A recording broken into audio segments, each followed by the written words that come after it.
Bonsoir, bienvenue dans la 5e de couve, hashtag 5DC pour une nouvelle émission consacrée à Doro et Doro à l'occasion de la sortie du dernier tome de la série, tome 23, sorti mi-juin environ. Et donc tout de suite, Doro et Doro, qu'est-ce que ça veut dire ?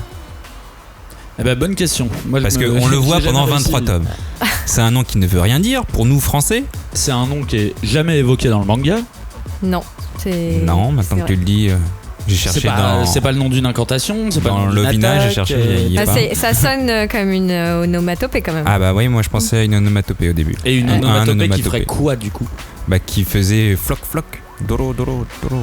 Genre Doro. les gouttes qui tombent, parce qu'au début je me suis dit, il pleut attention, beaucoup. c'est pas la même chose. Bah il pleut beaucoup dans Hall, donc ça fait Doro, Doro, Doro, Doro, Doro, Doro, tu vois. Ah non, en fait non. Si Si tu regardes bien, la plupart des onomatopées, c'est des do, do, do. Oui, c'est des trucs genre Doki Doki, c'est un truc répété. Et non, mais ce que je veux dire, c'est que dans le manga, c'est l'onomatopée qui revient le plus souvent. Ah bon ? Et ça représente un truc qui coule, mais un truc visqueux, tu vois. Pas de l'eau, en fait. Mais en vrai, il y a une vraie signification. Oui, de l'eau, c'est de la boue.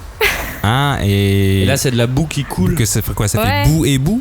Non, moi je pense que dolo, en fait, je sais jamais s'il faut dire he ou e, parce que donc la syllabe qui est au milieu, donc qui fait la jonction entre le premier dolo et le deuxième dolo, peut être utilisée aussi pour dire de la part de quelqu'un. Et donc, tu vois, si on extrapole vachement, mais du coup, c'est un jeu de mots, il y a un peu un côté la boue retourne à la boue, quoi, tu vois. Pas con. Parce que pour moi, j'avais trouvé Doro, c'est la boue, et Edolo, c'est genre de la vase ou de la déjection industrielle ou de la reboue. Ah, d'accord. Bah, ça faisait boue déjection industrielle, donc on tourne un peu dans le même. Dans le visqueux, ouais. Mais moi, j'aime bien le côté la boue qui vient de la boue. Ouais. Ou qui va vers la boue. Ouais, mais il y a un peu une version un peu visqueuse de la poussière qui va retourner à la poussière, tu vois. En tout cas, ne nous enlisons plus, mais lisons, et c'est parti. On ne pousse pas, s'il vous plaît, on ne pousse pas, c'est inutile. Le public n'est pas autorisé à assister aux épreuves éliminatoires. Moi, je crois que je pourrais être un très bon ninja. À quoi vous jouez ? L'heure est grave, c'est pas le moment de faire les guignols. Mais on n'a rien d'autre à faire, on peut pas sortir. On va leur faire notre attaque secrète, l'attaque de la Tour Eiffel, ils vont rien comprendre. Et il faudra aussi parler des dessins animés, notamment des dessins animés japonais qui sont exécrables, quoi, qui sont terribles. Ah, les bâtards! Oh, this you crazy mother! Rebonjour, re-bienvenue, la 5e de couve et sur tous les réseaux, hashtag 5DC, sur Facebook, sur Deezer, sur YouTube, sur iTunes, partout. Donc on est là, réunis, pour parler de manga très peu connus si on s'en réfère aux ventes de la série, donc Doro et Doro, mais très connus si on s'en réfère à notre entourage ou aux férus de manga mythiques. Nous allons parler de Doro, bien sûr, vous ne connaissez pas ? C'est normal.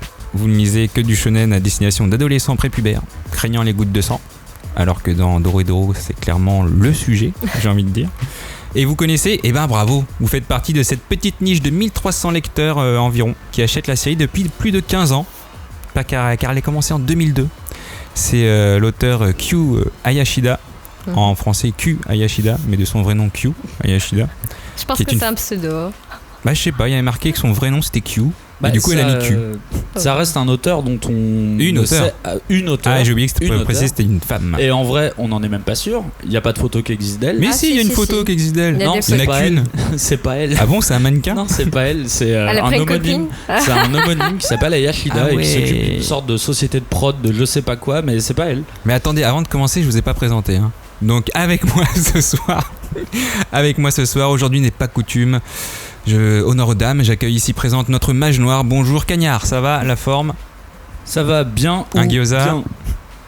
Gyoza mais végétarien si possible.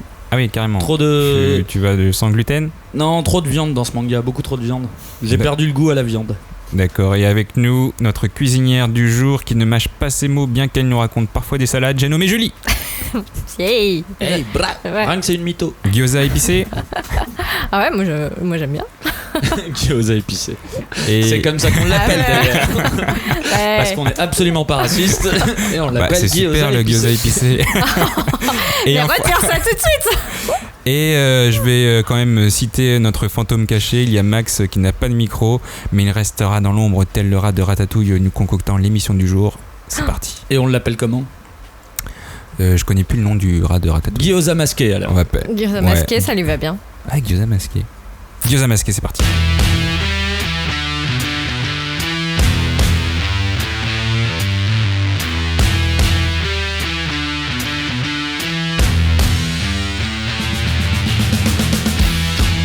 Entrons directement dans le vif du sujet, commençons le menu, si vous le voulez bien, par le scénario incroyablement ficelé tel un filet mignon de porc. Kanya, résumé s'il te plaît. Tâche difficile de résumer ce manga. En quelques mots, on est dans un seinen. On découvre la ville de Hall, qui est une ville qui ressemble à première vue à une espèce de futur post-apocalyptique. Il pleut très souvent, les habitations sont assez lugubres et on va suivre la vie de Caïman, qui est le héros de ce manga, qui est un homme avec une tête de reptile. Très vite, on va comprendre que Hall n'est pas tout seul. Au-dessus de Hall, il y a une autre ville. Au-dessus ou en dessous, enfin c'est pas parallèle quoi. Qui s'appelle la ville des mages. En fait, elle a pas vraiment de nom. C'est vraiment la ville des mages. Donc, mais on sait où elle est située. C'est le monde des mages. On sait, c'est le monde des mages, voilà. Et on sait que le monde des mages, les mages sont des magiciens qui ont chacun un pouvoir bien spécifique. Et qui viennent très souvent expérimenter leur pouvoir sur les humains qui vivent dans Hall. Du coup, on va suivre l'histoire de Caïman, qui est a priori un humain qui a été transformé à cause d'un maléfice en reptile, et qui est donc à la recherche de la personne qui l'a transformé ainsi pour, d'une, se venger, et deux, retrouver son apparence normale. Bah pour le tuer quoi. Et pour le tuer, vu que c'est l'un des moyens pour corriger un maléfice qu'on lui a infligé. Alors pour petite précision, la ville des humains s'appelle Hall en anglais, H-O-L-E. Le trou. Qui, voilà, si vous connaissez pas trop la traduction, le trou, bon ça parle de lui-même, c'est vraiment un trou pourri quoi. Voilà, c'est le monde des humains.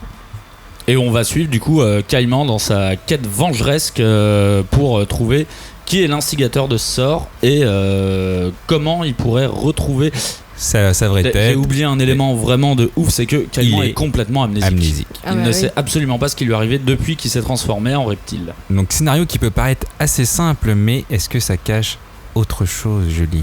Non, mais moi je pars du principe que donc l'idée de base, c'est que tu as un personnage principal très mystérieux qui lui-même ignore tout de lui puisqu'il est amnésique.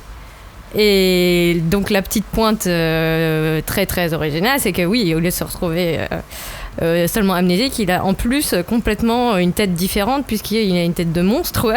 Il a une tête de caïman d'iguane qui lui est poussé sur la tête. Et puis il est pas petit, il fait 2 mètres quoi. Ouais, il fait 2 mètres, et puis bah, il a son caractère, il est bon vivant, tout le monde le connaît. Ouais, il a quand même des potes. Oui. Il a son acolyte Nikaido. Et non, enfin, moi je trouve que le scénario, si tu prends vraiment la base, est vraiment très simple parce que tu vas essayer de voir comment il va retrouver ou non sa tête et ses souvenirs. Et là où c'est compliqué, c'est que y a donc le monde parallèle à Hall, qui est le monde des mages, où là tout est permis, les seules lois sont les lois magiques.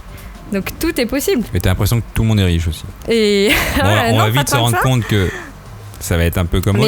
D'ailleurs, j'en ai pas parlé dans l'émission, mais on va essayer quand même d'éviter les spoilers parce que c'est certes un manga qui n'est pas très connu, mais qui mérite d'être connu. On veut savoir pourquoi c'est pas connu. On veut savoir pourquoi les gens n'aiment pas. On va essayer d'avoir la réponse à la fin de cette émission, mais en tout cas, sans trop vous spoiler, pour vous donner quand même envie, on va parler de tout ça. Oui, parce que alors, au fur et à mesure des tomes, donc bon, déjà c'est pas commun d'avoir un héros qui a pas une tête humaine, mais donc il y a une espèce de monde parallèle d'où viennent des mages avec toujours des pouvoirs différents et très originaux, et petit à petit il y a une espèce de on sent que ce que nous on considère être normal s'effrite, et la normalité n'a pas du tout cours dans un univers qui se révèle être hyper gore, hyper violent, et en plus comment dire, il y a le côté un peu jouissif du trash et toujours des références décalées quoi.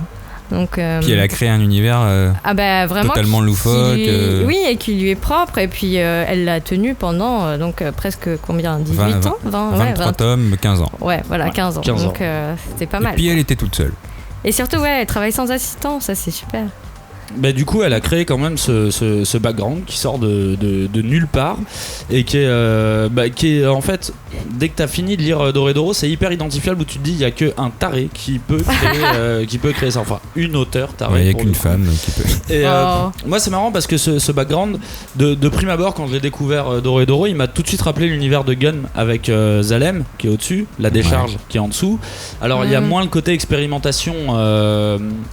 Mais il y avait vraiment ce côté de la décharge, mais la décharge où il fait pas si mauvais vivre que ça au final. Ouais, tu sens que tu voudrais pas vivre dedans pour les maladies quoi. Bah, toi tu veux pas y vivre dedans, mais comme tu dis, Caïman, tu vois, lui il vit là-dedans, il est complètement intégré dans cette société, il a un boulot, il travaille à l'hôpital, il a des amis, il va manger des gyoza, et t'as l'impression qu'il fait bon vivre, qu'au final l'ambiance est plutôt bonne. Le seul truc c'est qu'il faut échapper au mage au risque de se retrouver mort ou transformé en... Ouais, mais c'est ça qui est bizarre quand tu lis le premier tome, t'as l'impression que c'est normal en fait, c'est leur vie. C'est ça. Genre attention, il y a des mages, bon bah on va aller plus loin. Faut pas sortir trop tard non plus parce que voilà, il y a ce risque de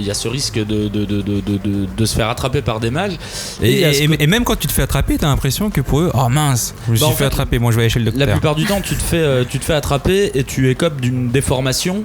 Parce que les mages viennent tester leur pouvoir sur eux, donc au mieux, parce que tu peux crever aussi. Au mieux, parce que tu peux crever. Mais il y a plein de personnes qui se retrouvent avec un bras de cafard, ou tu vois, deux doigts, ou un coup hyper long, ou un coup hyper long. Enfin, ça dépend. Et cet univers, en fait, il est d'entrée, il est hyper riche, vraiment.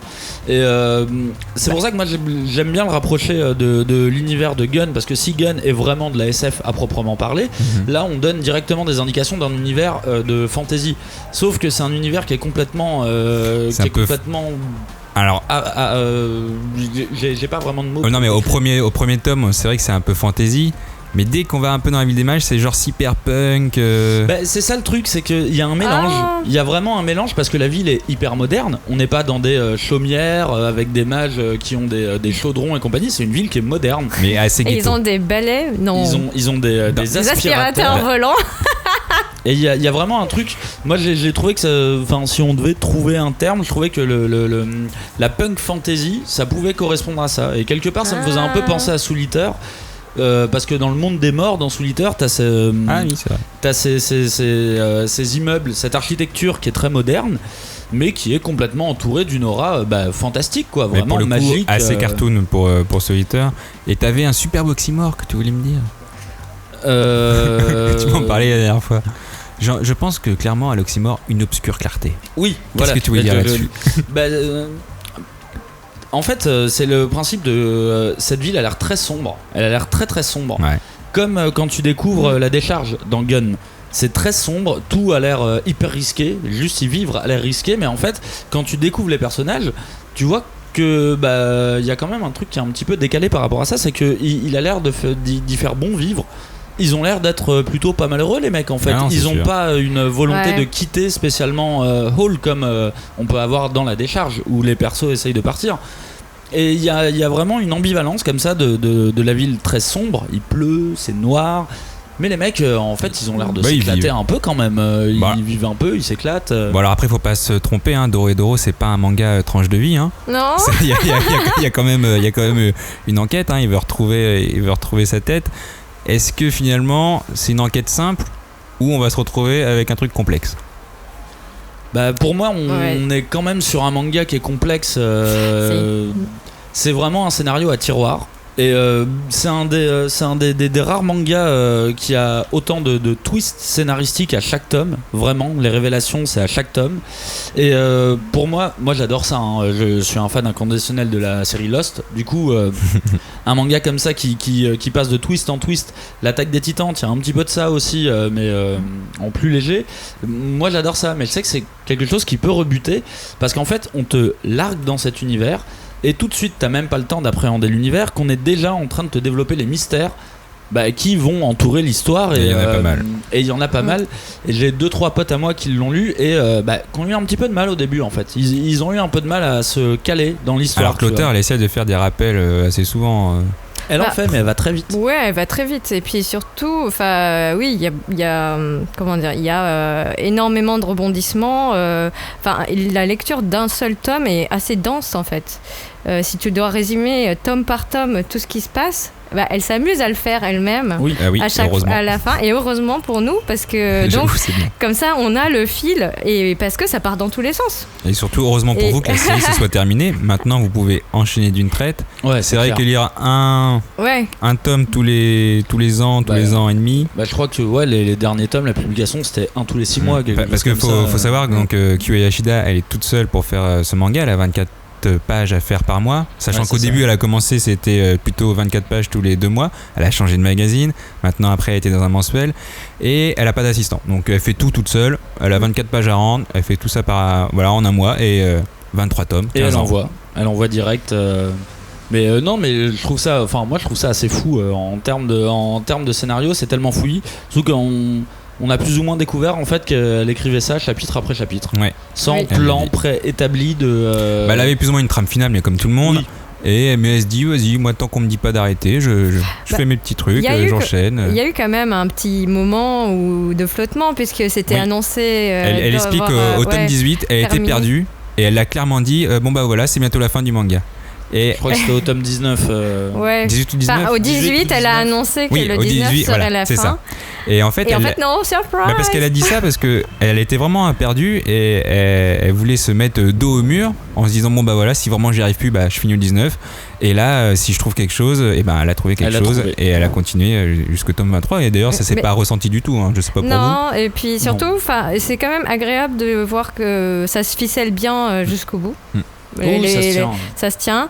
Et ce qui est agréable aussi, c'est que dans le dernier tome, tu as aussi un petit peu son retour sur quand même 15 ans de sa carrière. Alors qu'elle écrit aucune note à chaque fois. Souvent, les mangaka, ils mettent note en bas de page, merci d'avoir lu ce tome, etc. Et elle n'aurait jamais rien fait pendant 23 tomes. Et là, le 23 tomes, elle a mis quand même un petit truc où elle expliquait ce qu'elle était. Et elle explique à un moment que un de ses premiers tantos lui avait dit écoute, faut que tu te mettes vraiment dans le crâne que ça peut se terminer du jour au lendemain. Donc je pense qu'il y a aussi cette façon de voir les choses qui lui a permis de faire ce scénario qui finalement, un seul volume, un seul tome peut se suffire à lui-même, même si on n'aura pas toutes les réponses. Mais finalement, il y a quand même quelque chose d'agréable, quoi. C'est vraiment un livre que tu as et pas seulement un tome dans un arc, dans une série. Tu vois ce que je veux dire? Je sais pas si il faut pouvoir suivre. Et de toute façon, il y a même plein de fois où les persos rappellent eux-mêmes je comprends plus rien aux révélations qu'il y a. Et en fait, limite, toi, tu comprends mieux ce qui se passe vu que les persos n'ont pas toutes les infos que toi. Il y en a qui deviennent amnésiques, il y en a qui sortent du scénario dans le sens où ils disparaissent pour une façon XY selon les péripéties. Ils passent d'un monde à l'autre, du monde des mages, du monde de Hall, et donc ils n'ont pas forcément les moyens de communiquer entre eux et d'échanger les infos. Ça devrait être inquiétant quand tu vois un perso dire je comprends plus ce qui se passe, mais ça fait partie de la folie de la série en fait, de la folie généralisée de la série. Un scénario qui serait pas autant complexe s'il n'y avait pas autant de personnages aussi charismatique, j'ai envie de dire.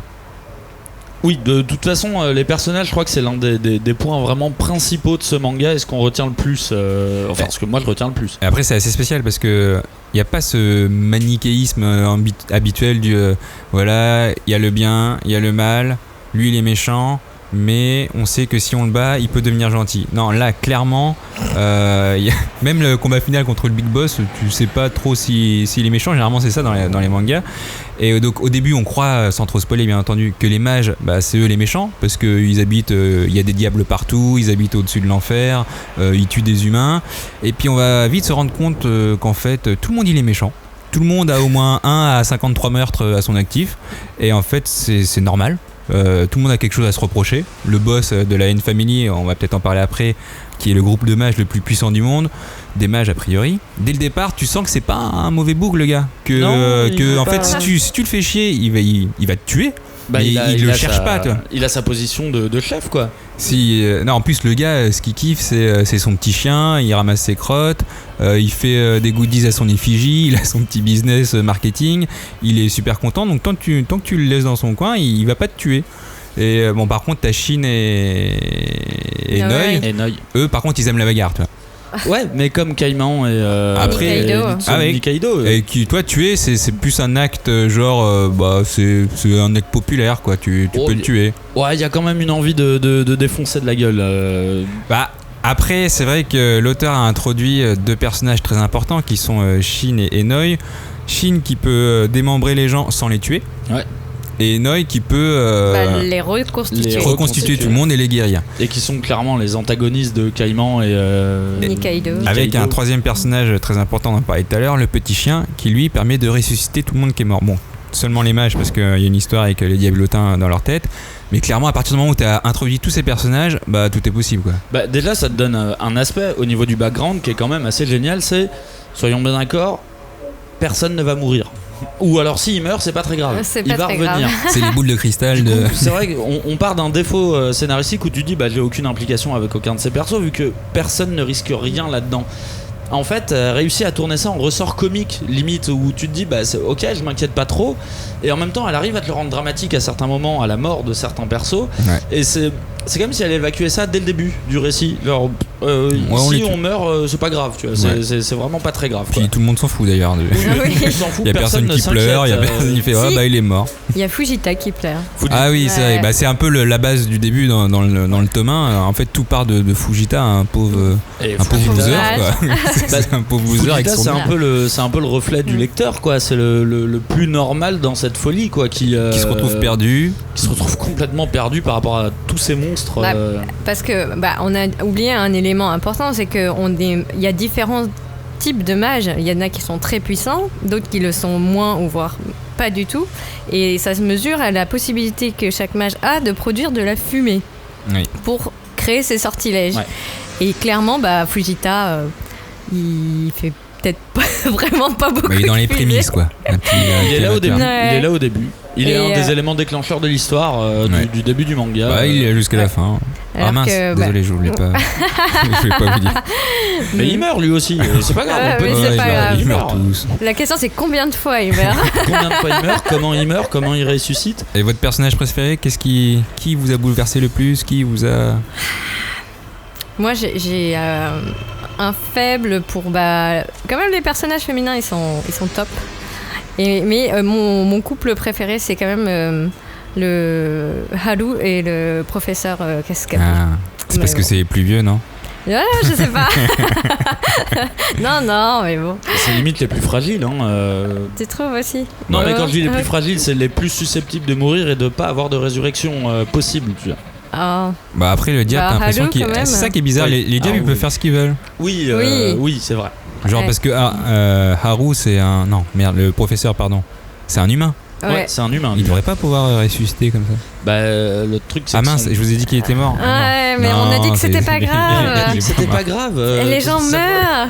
Mais c'est vrai qu'il est assez touchant. Il est assez touchant ce couple, et c'est peut-être une des seules love stories qu'il y a du manga.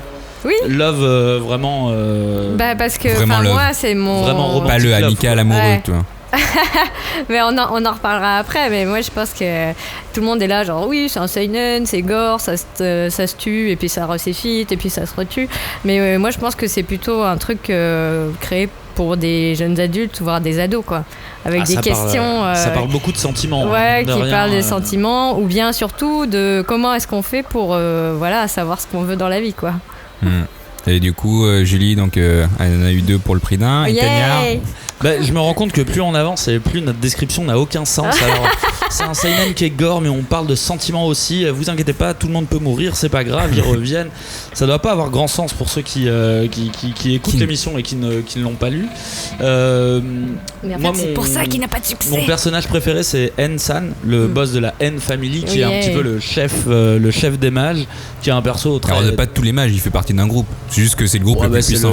Du coup, il est devenu la tête du monde des mages, je pense. Mais on peut le dire. C'est vraiment un perso, déjà d'un point de vue charismatique, il est très ténébreux. Il a un masque sur le visage. Il me fait beaucoup penser à Immortan Joe dans Fury Road. Et il a vraiment un aspect badass. Et en fait, tu vois que c'est un père de famille en fait. Non, c'est un parrain. C'est un parrain. En fait, moi, c'est ça qui me fait trop rire, pardon. C'est la N-Family, c'est la caricature des trucs de Yakuza ou des trucs des films de mafieux, quoi.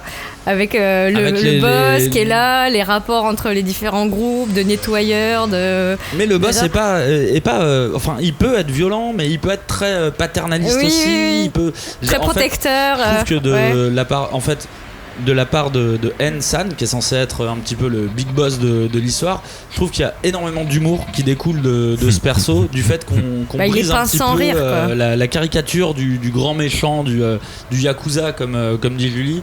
Et non, mais j'avoue, il me fait trop rire. Non, mais on reviendra sur l'humour justement dans une prochaine partie. Donc en gros, on a un scénario qui est assez complexe, sympatoche, mais il faut pas oublier une autre raison qui fait de Dorohedoro un manga assez singulier, c'est son dessin. Le manga il a commencé donc en 2002, donc je le classe pour moi dans les mangas vieux, pour nous français bien entendu, parce que 2002 c'est un peu le début du manga en France, donc pour moi clairement c'est vieux, et de toute façon ça se ressent dans le dessin, on le voit que c'est du old school, mais du beau old school des familles, comme on en fait plus trop, un peu du Seven Deadly Sins oui, il y a un côté un petit peu rétro des années 90 après 2000. C'est vrai que Kyu Hayashida elle est assez spéciale dans son trait, on a un mélange de lait et de beau, du lait qui est beau. Mais pourquoi du lait? Parce que t'as des trucs gore, tu vois des intestins, c'est un esthétisme viscéral, j'ai envie de te dire, et du coup c'est pas commun. Ouais, il y a beaucoup de découpes de corps, il y a beaucoup d'anatomie, il y a beaucoup de cerveau. Ça veut pas dire qu'elle le dessine pas bien. Ah non, mais c'est pas ce que j'ai dit du tout. Ah non, attention. moi je trouve que, si on revient au graphisme, au trait, il est vraiment plaisant. Enfin, il y a quelque chose, il est brut. Alors moi j'aime bien, je veux dire, tu vois, Blâme, tout ça fait penser aussi un peu à Hall avec une architecture très froide. Mais les dessins, les personnages sont ronds. Il y a une sorte de souplesse parce qu'ils sont toujours en mode il y a ça qui arrive, bon on va s'adapter, voilà, qui transparaît en fait dans le dessin et voilà, c'est à l'image du manga, c'est souple et solide à la fois. C'est vraiment l'ancienne parce qu'il y a pas de trame. Franchement, Kyu Hayashida, il n'y a pas de fioriture, elle mixe encre et crayonné, c'est assez dynamique. En plus, ce qui est génial, c'est les idées qu'elle a. Enfin, moi, pour l'anecdote, comment j'ai connu Dorohedoro, c'est qu'il y avait un ami qui était vraiment fan de culture japonaise et qui l'avait acheté et il l'avait montré triomphalement en me disant mais regarde, les mecs, ils ont des têtes de cœur, ils ont des têtes de dragon, enfin de caïman. Enfin, il était vraiment comme un petit garçon. Un dragon. Mais parce qu'il trouvait que les idées étaient géniales. Et effectivement, il y a des trouvailles visuelles super, quoi. En plus des dessins, Kyu Hayashida, elle bosse aussi beaucoup sur les matières. Et dans les décors, et en fait elle fait des collages aussi beaucoup avec des matières elle différentes. expliquait pour ses couvertures, non?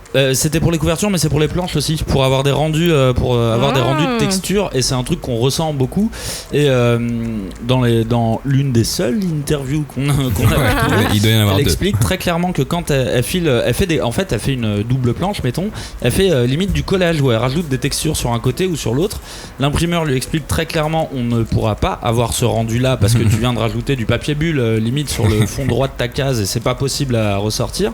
Mais c'est un truc auquel elle tient, parce qu'elle tient beaucoup à la texture et elle tient beaucoup à avoir un petit peu, pas de la 3D, mais à avoir du relief dans ses dessins. Donc, tu penses que ah ouais, c'est pour ça que les gyoza étaient aussi réalistes. Elle a posé des gyoza sur cette planche, plein de bras qui dégoulinaient.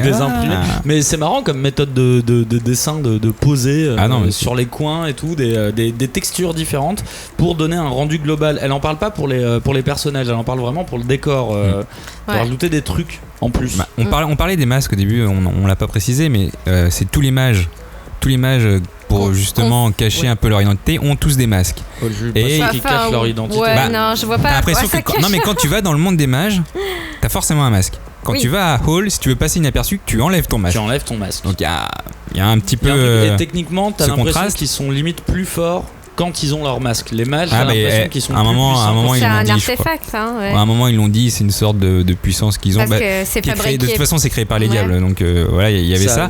Mais moi cet esthétisme de masque m'a fait penser qu'en fait Tokyo Ghoul il a rien inventé. Ah bah non. Il a tout pompé sur Doro et Doro. Vu les masques qu'on trouve dans Doro et Doro, je me suis dit, mais en fait Tokyo Ghoul, qu'est-ce que tu nous as fait? Bah je sais pas, parce que dans le même sens, tu vois, je pense que elle a rien inventé. Enfin, quand tu vois les masques qu'il y a dans Doro et Doro, t'es genre, ouais, t'as dû regarder un peu les clips de Slipknot quand même. Ça ressemble un petit peu. Il y avait des masques de cœur. Bah non, mais tu vois, ça se voit que ça vient d'une esthétique, des masques de Slipknot. Ouais. Enfin, il y a des. Elle adore trucs tout ce qui est comme ça. culture gore aussi, hein, parce qu'il y a Ça, beaucoup de c'est le jeu références préféré, aux c'est films de Silent zombies. Hill, Ouais. Dead Space. En film, il y a quoi? Il y a The Thing. Il y a The Thing, il y a Alien et Il y a- les vieux. Donc vraiment, toujours le travail sur la texture. C'était des films qui étaient réalisés avec très peu de FX et c'était beaucoup de moulage, de maquillage. Et tu sens qu'elle a vraiment un attrait propre à ça, à faire l'artisanat, tu vois. L'artisanat et un rendu réaliste à tout ce qui peut être monstrueux en fait. Mais moi, je suis d'accord. Le design, c'est un des trucs qui m'a fait le plus tarder sur ce manga-là, parce que quand je le prenais, que j'ouvrais les pages, je voyais ça très sombre et tout. C'est l'une des choses pour lesquelles j'y allais pas. D'ailleurs, je les ai lus chez Maxime à l'époque, qui les avait. Coucou Maxime. Quand je squattais chez lui.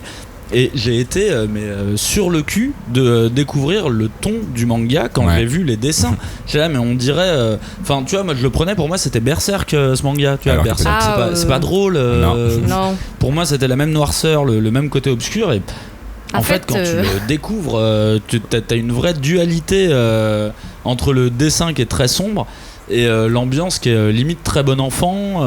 C'est ça, bon enfant, c'est le bon, c'est le mot. Ça se marre beaucoup. Et une fois que j'ai commencé le manga, mais pour moi il y avait que ce manga, il y avait que ce design qui pouvait coller, ce côté un peu rétro.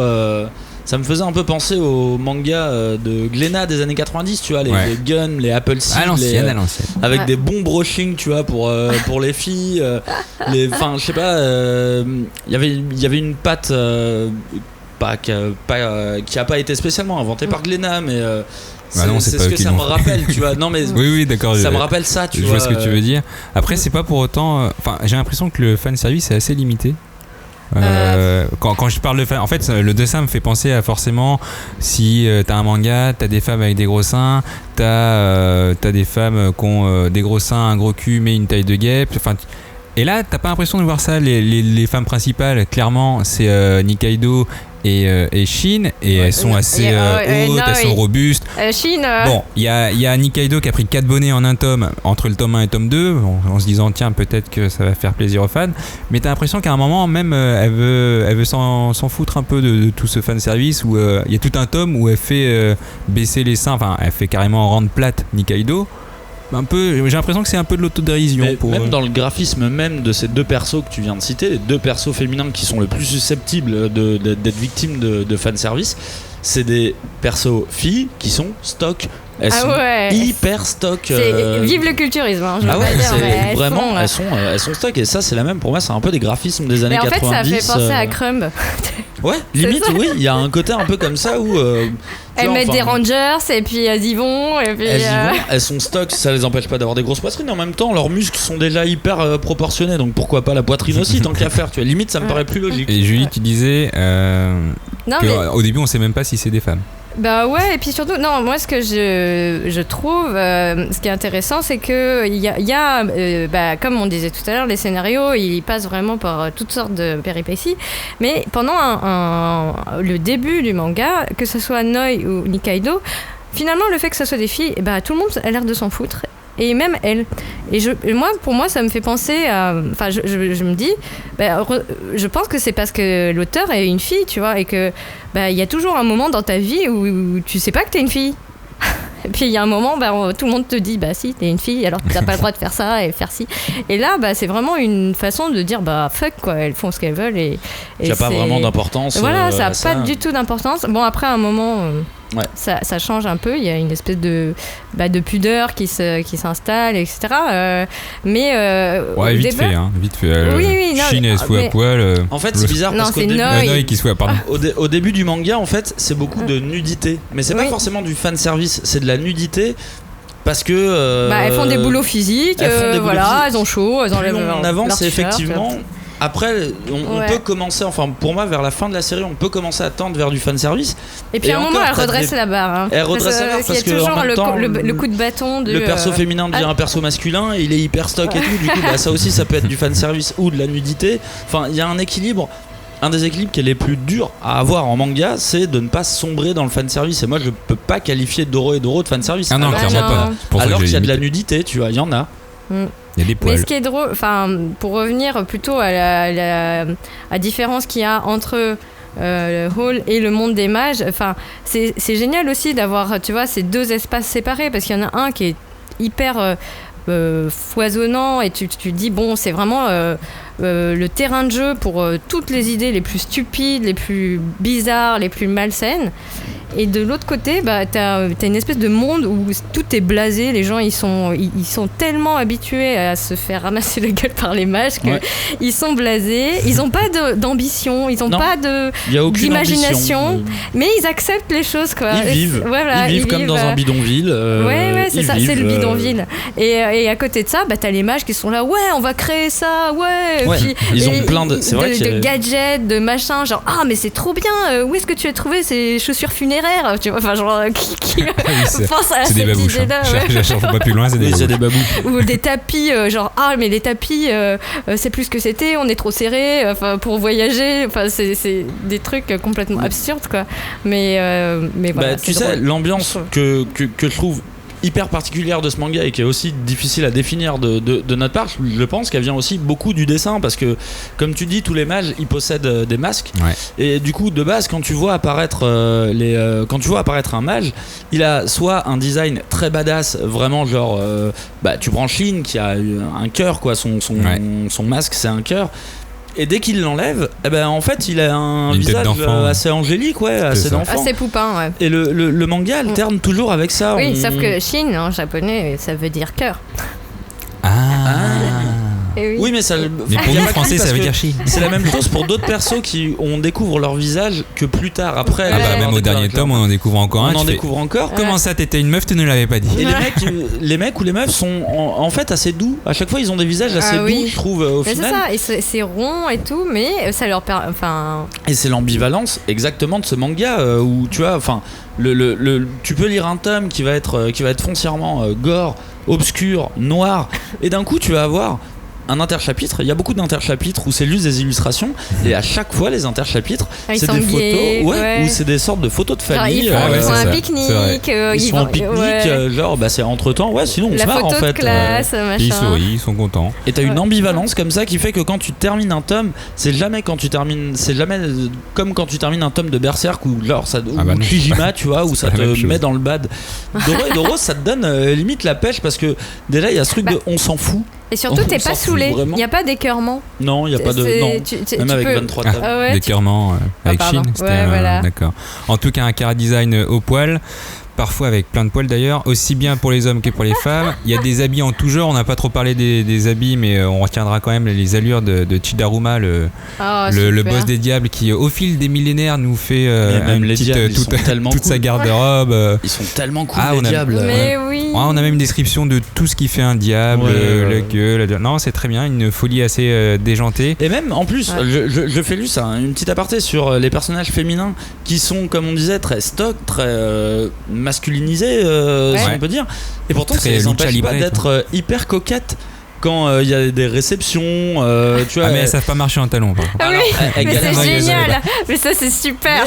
Elles veulent des robes quand même, tu vois. Elles veulent et les mecs, les mecs qui sont un petit peu aussi stylés, tu vois, ils veulent quand même. Il adore se saper. Voilà la sape aussi qu'il a pour la soirée de la Blue Moon. Ça me laisse justement dériver sur une nouvelle partie qui est l'humour, hein, parce qu'en gros, qui est omniprésent. Doro et Doro ne serait pas Doro et Doro sans son humour. Une bonne dose d'humour. Qui est vraiment, je pense, c'est plus de la moitié du manga au final. T'as l'enquête, mais t'as l'humour et le dessin. Et puis c'est de l'humour noir, mais qui est jamais méchant. Enfin, c'est difficile à rendre compte. Puisqu'on fait des petits apartés, moi mon petit aparté. Non, on est parti sur l'humour là. C'est parti. C'est pour dire que, elle a une aversion. En fait, plus les persos sont chelous ou vraiment malsains, et plus ils ressemblent à des Piaf, où ils sont inspirés de Piaf. Je sais pas, ça c'est ta théorie, Julie. Hein, je sais pas. Et moi, je trouve que c'est très bien vu parce que vraiment parce pas que plus dégueulasse qu'un Piaf. oiseaux. Ah ouais, non. Je crois que t'as fait un transfert. Oui. Parce que ils sont pas forcément dégueulasses les Piaf dans Doro et Doro. Ah si, quand même. Entre Chota et le. Chota, il est pas dégueulasse. Ah si. Attends, il se sacrifie et tout. C'est un bête de perso. C'est un super perso. Ah et puis Store, alors laisse tomber. Mais oui, je suis d'accord que le pire, c'est que je suis même pas sûr que tu enlèves l'humour à Doro et Doro. Je suis même pas sûr que ça en aurait fait un mauvais manga pour autant. Ouais, mais ça aurait été autre chose. Ça aurait été autre chose, mais je pense que ça aurait pu marcher. Au lieu de 1300 lecteurs, on aurait peut-être eu 200. Oui, il y en aurait peut-être eu 200, mais ça je pense que ça aurait pu marcher.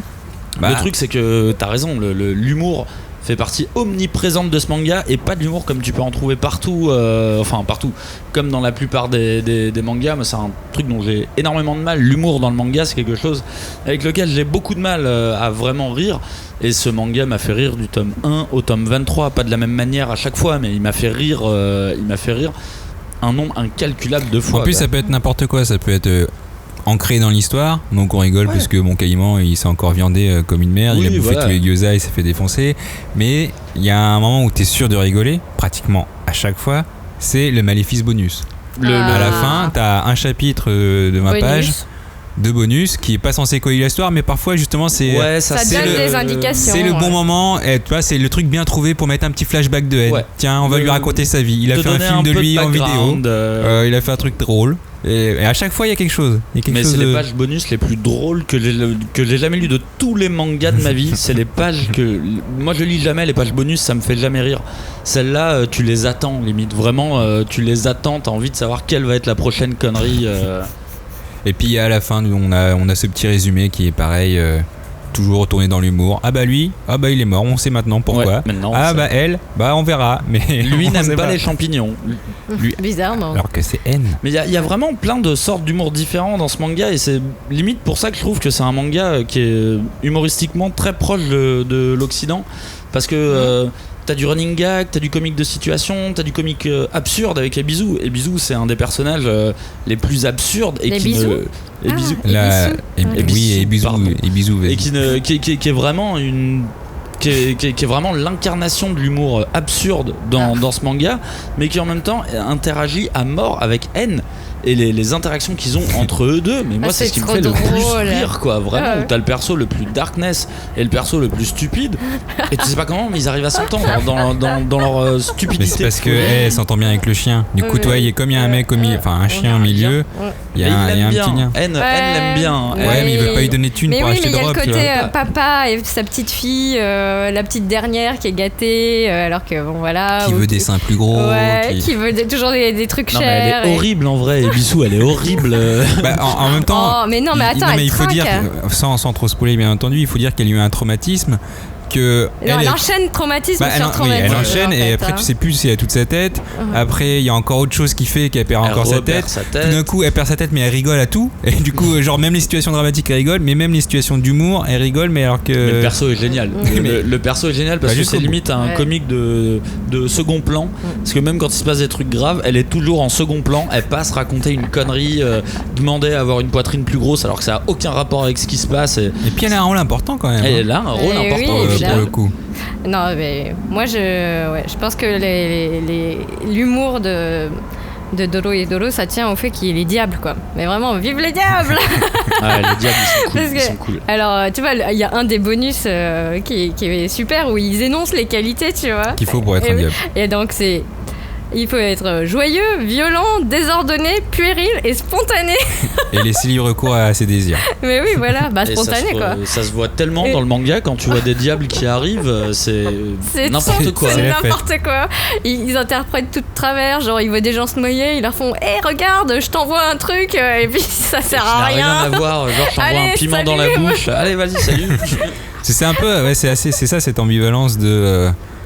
c'est un peu de dédramatiser le côté Satan, le côté diable, parce que on est censé voir ça comme c'est des méchants. Hein. Bah, même la manière dont ils sont designés, ils sont sacralisés. Ils sont hyper sacralisés, et dès que tu les entends parler, enfin que tu les entends, moi je les entends vraiment quand ils me parlent.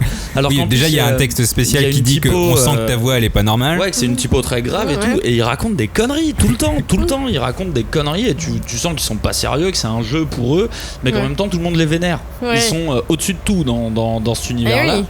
Il faut pas se moquer d'un diable parce que tu sais jamais qu'est-ce que ça va être. Tu sais que c'est foutu. La punition. Tu te moques d'un diable. Et à côté de ça, bon, ils sont là, ils font des pique-niques en enfer, ils trouvent ça trop drôle de se foutre de la gueule des humains. Ils font des pique-niques, après ils vont torturer des gens en enfer. Ils ressuscitent quelqu'un, et puis après ils font maintenant on n'a plus besoin de toi, on te retue. Allez, salut. Quand vous me dites ça me fait penser justement vers la fin. Pour moi, le meilleur tome, c'est le dernier tome. C'est le tome 23. Il y a des chances. Et avec les diables qui sont en excursion, franchement, je pense que c'est le meilleur passage de tout. Ils sont là, non mais il y a la brochure, voilà ce qui va se passer. Regardez à la page 5, voilà. N'oubliez pas de prendre des petits assortiments de popcorn, de saumon, c'est l'apocalypse. Toi, viens lui faire des gyoza. Aller aux premières loges, etc. De toute façon, moi, la page bonus que je préfère, elle arrive tout à la fin, c'est quand ils font Diable TV.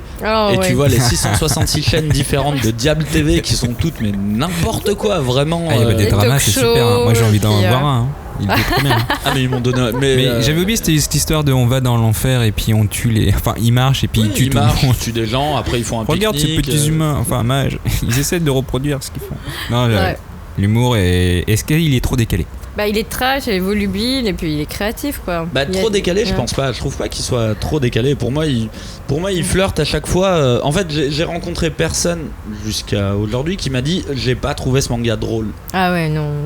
Parce que, comme Lisa, il y a plusieurs sortes d'humour différents. Tu trouves ton compte. Et je pense que tu trouves ton compte, même si tu trouves ça, même si tu trouves pas le manga drôle à mourir de rire, tu arriveras à trouver quelque chose qui te fera rire. Non, ce qui est drôle, c'est qu'il y a toujours des références à des choses qui sont normales.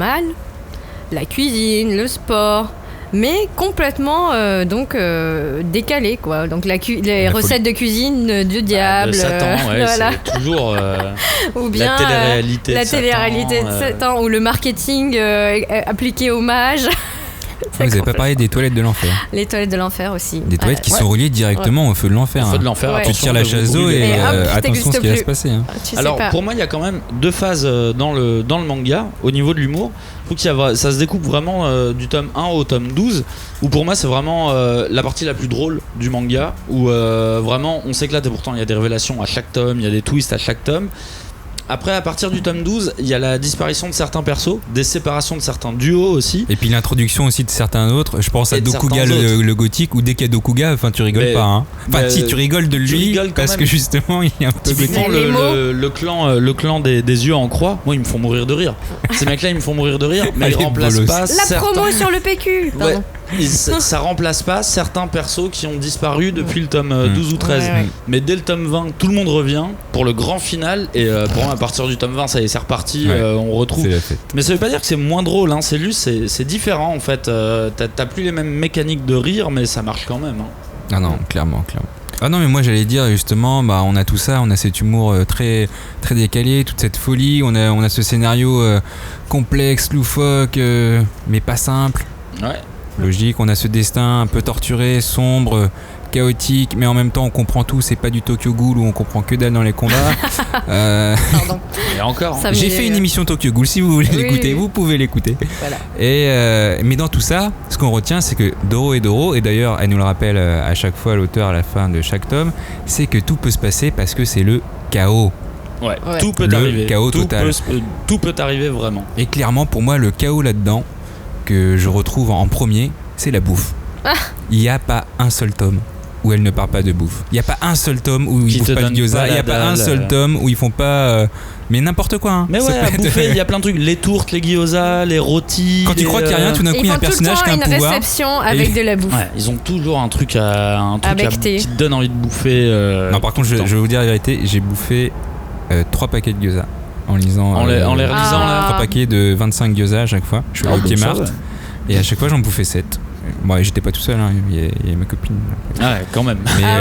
Mais t'as l'impression que les mangas, les gyoza, ils avaient pas de saveur. T'avais envie de ceux du manga. Nikaido, ouais. Mais c'est le. Ouais, effectivement. C'est le bon vivant. Tu vois, c'est le manga bon vivant. Mais t'as carrément raison de commencer par la bouffe parce que, après tout ce qu'on vient de dire sur ce manga, quelle est la place pour la nourriture dans ce manga-là ? En fait, elle est hyper importante. Non, mais il y a tout.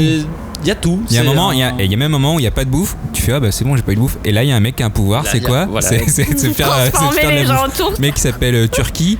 Alors, il y a la tourte aussi. Il y a un autre truc. Il y a la dinde. Il y a la dinde de Turkey. Ouais. Dès que tu penses qu'il n'y aura pas de bouffe, il y en aura forcément. Ils arrivent à t'en caler. Tu sais, quelque part, au niveau du chaos, dans un autre liste, moi, ça me fait limite penser à du Dr. Slump. Dans le sens où univers complètement absurde et tout peut arriver. Exactement, vraiment tout peut arriver. Doro, ça serait peut-être la version seinen, tu vois, de Dr. Slump, où on peut se permettre du gore vraiment bien assumé.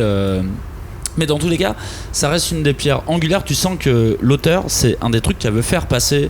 Vraiment, genre, tout peut arriver. Vous reposez pas sur vos lauriers. Tout peut arriver, que ça soit scénaristiquement, que ça soit artistiquement. Tout peut arriver. Elle transforme genre les traditions de mafia. Elle fait des Blue Night. Elle fait des Live in Dead où tous les morts reviennent une fois par an. Dead Day. Live in Dead Day. Mais tu vois, même là-dedans, je trouve ça assez malade parce que tu vois ça, tu vois ça d'un premier œil, tu te dis putain, mais ce monde est complètement malade. Ça ressemble au monde de Mad Max Fury Road. En fait, tout est assez bien calé. C'est un monde avec ses règles. Footrack. Ouais, c'est faussement footrack. Ils ont une je pense administration. Que tu peux le transposer aujourd'hui. Tu peux. Ils ont leurs fêtes, leurs traditions, leur religion. Il y a une logique en fait. Il y a une logique qui est une logique propre à cette folie-là, mais qui existe complètement. Le seul truc que je me suis demandé, c'est où est le gouvernement ? Où est la police ? Où est le gouvernement ? Non, mais c'est les diables, au final, le gouvernement. C'est les mages. C'est les diables. Il les gouverne en tant que tel. Sauf que c'est les diables, quoi. Oui, voilà. C'est Chidaruma, puis il fait un pari. Allez, si je gagne, voilà. Et si vous perdez, Et ils sont quand même là pour foutre la merde, les diables, à la base. Ils s'en foutent. Hein. Il explique au fil des millénaires. Je trouvais les mages, ils ont persécuté les humains. C'était drôle. Je les ai laissés faire pour voir. Puis je m'ennuie après. Et puis 50 000 ans après, il y a eu ça. Non, mais après, c'est vrai que c'est le chaos partout. Les relations hommes-femmes, c'est pareil. Il y a pas... Non, c'est pas si chaotique, justement. Parce que moi, je trouve qu'il y a, comme on disait tout à l'heure, il y a un équilibre qui est vraiment... C'est un manga assez à part, parce que, justement, il y a des amitiés hommes-femmes et pas beaucoup de considération de je suis un garçon, c'est une fille, qu'est-ce qui va se passer, voilà, c'est des personnages qui apprécient leurs copains, leurs copines et qui veulent passer du temps avec, se marrer avec, faire des concours de bouffe avec, c'est vraiment genre pote, quoi. De l'amour, mais de l'amour au sens le plus large du terme. Et moi je trouvais que il y a quand même le côté, ce qui est marrant, c'est que les personnages féminins sont quand même tous forts.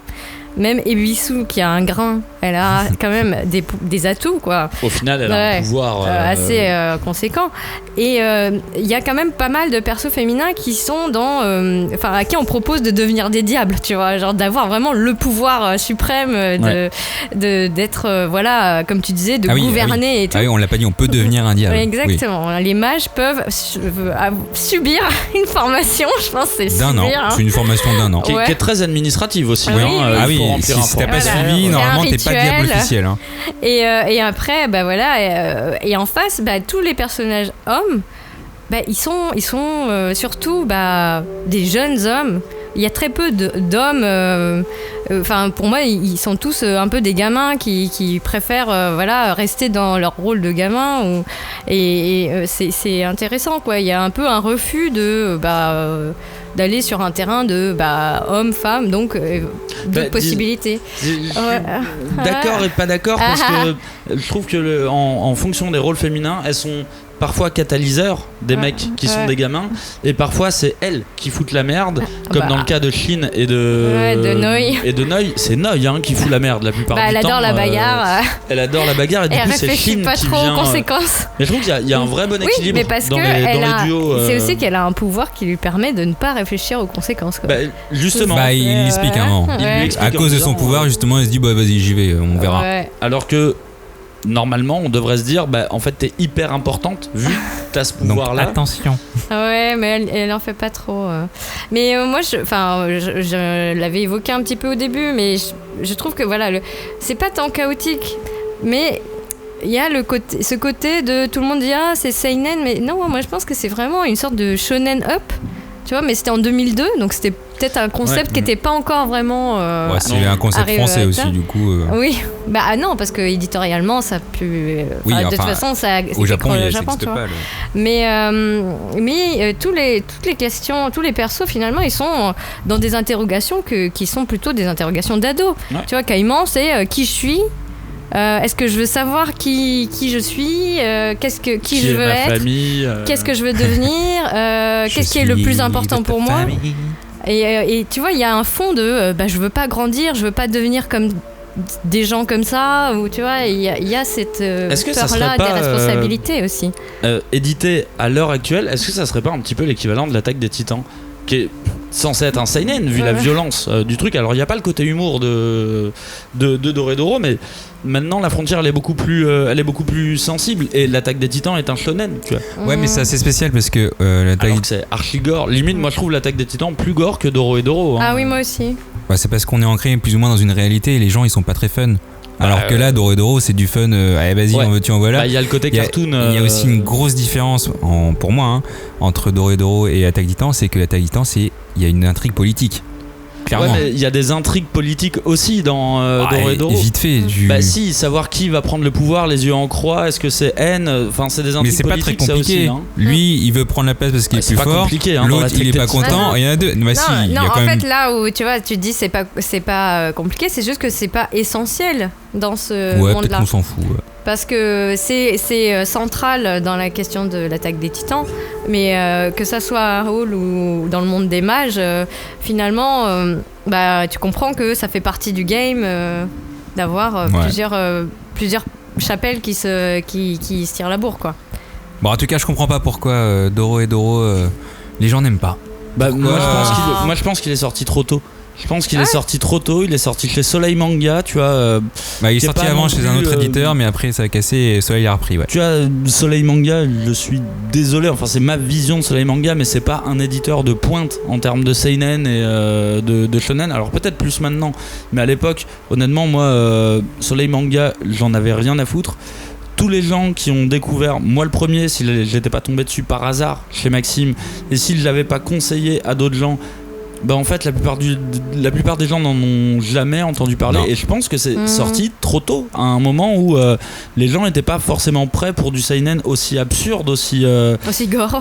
Ouais, mais je suis sûr que tu sors Dorohedoro maintenant chez Kurokawa, mais je suis sûr que ça fait un carton, j'en suis sûr. Parce qu'ils mettront peut-être enfin, ils mettront peut-être de l'argent derrière, ils montreront un marketing. Après, c'est vrai que pourquoi Dorohedoro est ignoré, il y a tellement de réponses possibles, que ce soit le scénario trop complexe, le graphisme old school, l'humour peut-être trop décalé, mais on n'a pas parlé, mais c'est aussi à l'époque, c'est donc un grand format, en tout cas plus grand que celui qu'on connaît aujourd'hui. Mais c'est des beaux livres. Ce qui veut dire un prix plus élevé. Et à l'époque, 12 euros à l'époque, je sais pas combien ça faisait. Ouais, c'était 12 euros. Ouais, en fait, c'est à peu près le même prix que L'Habitant de l'Infini ou Vagabond. Voilà. C'est le manga qui était un peu plus quali et un peu plus gros. Et du coup, tu vises des gens qui de base ne lisent pas de manga, parce que nous, ok, on avait 15 ans, on avait... Attends. J'ai 25 ans, il y a 10 ans. Ouais, on avait, bref, vous voyez à peu près, on était adolescents en 2002. Dorohedoro, c'était pas trop pour nous, justement, c'est comme tu disais, quand tu l'ouvrais, tu fais c'est sombre, c'est pas pour moi, pouf, je vais me prendre un shonen. À l'époque, moi je sais très bien que avec le budget que j'avais, des séries à 10 euros, je pouvais en faire qu'une, tu vois. Celle que j'avais choisie à l'époque, c'était Vagabond. Mais je pouvais pas faire L'Habitant de l'Infini en même temps, et les shonen que j'aimais bien lire. Et du coup, Dorohedoro, de toute façon, je le connaissais même pas à l'époque. Je l'avais vu comme ça, tu vois. Par contre, on peut saluer quand même Soleil Manga, parce que les tomes étaient en rupture. Ouais. Il n'y avait pas beaucoup de ventes et ils ont quand même réédité. Donc là, si vous voulez la série, les 23 tomes, vous pouvez. Ils y sont tous. Hein. Là maintenant, normalement, tout est disponible. Et sachant qu'il y a même peut-être un prix qui est plus bas. Ça peut être 9 euros pour certains. Ouais, je crois qu'ils ont un peu baissé la fable des mangas et du coup, ils sont un peu moins chers. Je crois quand même que En termes de pagination, comme c'était dans un, comment on dit déjà, bimensuel, non. C'était au début c'était tous les 2 mois, oui. Et après c'est passé en mensuel. Et en fait, je pense que les premiers tomes ont l'air un peu petits, enfin, tu vois, pas très épais. Ah mais oui, ça se voit de toute façon dans la ça pagination. Au début t'as peut-être 140 pages et tout d'un coup le dernier tome t'en as 320, un truc comme ça. Là, bouffe, bah voilà. À force de manger des gyoza. Ça c'est là. On en a pas trop parlé d'ailleurs sur cette édition-là, mais c'est vrai qu'au début les tomes, il y a beaucoup de niveau de gris, donc c'est-à-dire qu'à mon avis il y avait des pages en couleur au Japon qui sont passées pour des questions de coût en France en noir et blanc. Ça se voit, tu vois plus ou moins ça se voit, clairement. Ça se voit. Par contre pour le dernier tome, il y a énormément de pages couleurs et c'est un peu dommage de pas avoir ça, pas avoir eu ça justement pour les autres. Tu le découvres tardivement quoi. Et tu fais peinture à l'huile. Bah oui, surtout s'il y a beau, des effets de recherche sur des matières et tout. Et tout de suite là t'as ton côté sombre, il est un peu basculé parce que en quand plus, tu vois des couleurs super vives, même si parfois t'as du vert caca, mais c'est pour le caïman. Enfin d'ailleurs c'est presque toute une page en vert avec différents tons de vert, du vert d'égout, du vert caca, enfin bref t'as tout. Et non mais c'est assez beau. C'est vraiment dommage qu'on n'ait pas eu ça pour d'autres tomes. Parce qu'on sait qu'en fait il y avait des pages couleurs. Oui, il y en avait. Mais comme souvent après dans le manga. Et donc en conclusion, on l'a faite. C'était celle-ci. C'était Pourquoi c'est ignoré. On vous comprend pas, vous lecteurs. Mais maintenant que la série est disponible entièrement, qu'elle est terminée, on ne peut que vous conseiller de l'acheter. On espère avoir donné un petit peu répandu la bonne parole. L'émission devait être chaotique parce que c'est une œuvre qu'on ne peut pas analyser de manière droite. Et il y a trop de choses. En vrai, on peut pas. C'est une œuvre qui est tellement riche, qui va tellement dans tous les sens. Lisez-la, faites un test. Et d'ailleurs, on n'en a pas parlé non plus, mais on va conclure là-dessus. La série s'est terminée, je crois, en novembre 2018, et direct, ils ont annoncé qu'un anime serait prévu. Et ça va peut-être redonner une jeunesse, une seconde vie au manga, j'espère. Sachant que du coup la mangaka Hayashida Q, elle va aussi enchaîner sur une nouvelle série. Ah oui, elle a commencé. D'ailleurs, elle a commencé une nouvelle série. Qui est je l'ai pas plutôt encore. SF. Ah ouais. Ouais. Mais... pourquoi pas. Hein. Ah ouais, mais c'est plus dur de découper des corps dans l'espace. Mais elle a déjà une esthétique, Tu sais, dans l'espace, personne ne t'entend crier. Hein. Un petit mot de la fin. Bonne parole. Un petit mot de la fin, Cagnard. Lisez Doro et Doro, vous êtes déjà en retard, vous êtes passé à côté d'une œuvre culte si vous ne l'avez pas lu. Sinon, venez nous en parler. Julie. Ah mais qu'est-ce que tu veux que je dise après ça? Moi je pense que c'est une œuvre qui gagne à être connue et qui grâce à nous c'est sûr qu'il va y avoir... oui, j'espère bien. Mais je pense que c'est quelque chose de très complexe et que chacun peut vraiment apprécier à différents niveaux c'est les ressorts de cette œuvre. Donc oui, faites un test, donnez-lui sa chance et puis n'hésitez pas. Et moi je conclurai en disant que vous étiez sur la 5e de couve, #5DC, YouTube, Deezer, iTunes, tout le tralala. Et merci à vous. Au revoir. Au revoir.